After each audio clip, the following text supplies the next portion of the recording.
ये एक दिन की बात है जब मक्का के लोग अभी ईमान नहीं लाए थे। हजरत मोहम्मद ने जब पहली बार इस्लाम की दावत खुलकर दी तो कुरैश के सरदारों के सामने खड़े होकर फरमाया, ऐ लोगो, मैं तुम्हें अल्लाह की तरफ बुलाता हूँ। तुम सब कहो कि अल्लाह एक है और मैं उसका रसूल हूँ। सभी लोग हैरान रह गए। उस वक्त सारे बड़े लोग खामोश थे, कोई आगे नहीं बढ़ा।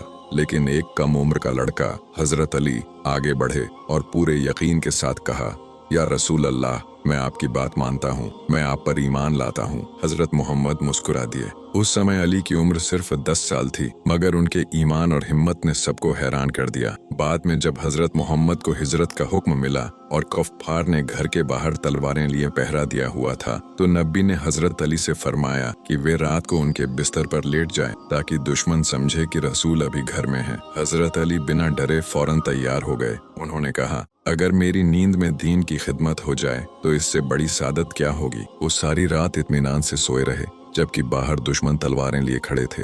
यह था अली का ईमान और बहादुरी। बचपन से ही अल्लाह पर यकीन, सच्चाई पर कायम रहना और नबी से बेपनाह मोहब्बत। सच्चाई और ईमान की ताकत उम्र नहीं देखती, चाहे बच्चा हो या बड़ा। अगर नीयत साफ हो तो अल्लाह उसके दिल को मजबूत बना देता है।